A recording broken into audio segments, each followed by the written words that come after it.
1983 साली आलेला गुपचूप गुपचूप हा मराठी चित्रपट खूप लोकप्रिय आहे। या चित्रपटातील पाहिले ना मी तुला हे गाणं तर अजरामर झालं होतं।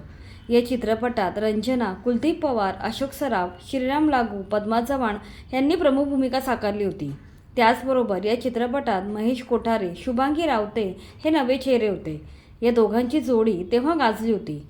मात्र श्यामा हे पात्र गाजवलेल्या शुभांगी रावते या पुढे चित्रपटसृष्टीतून अचानक गायब झाल्या।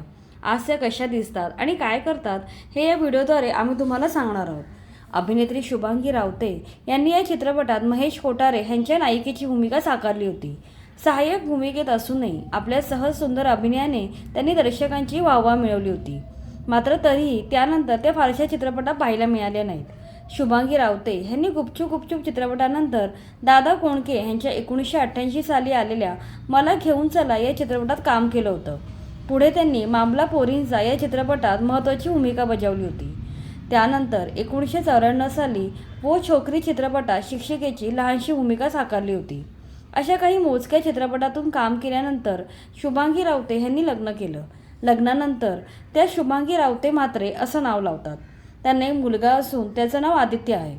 सध्या त्या संसारात रमल्या आहेत।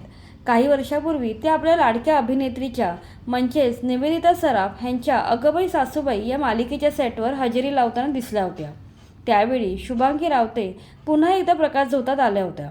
निवेदिता सराफ आणि शुभांगी रावते या जवळच्या मैत्रिणी आहेत। त्यानंतर त्या महेश कोठारे यांच्या डॅमिट आणि बरंच काही या आत्मचरित्र प्रकाशन सोहळ्यात दिसल्या होत्या।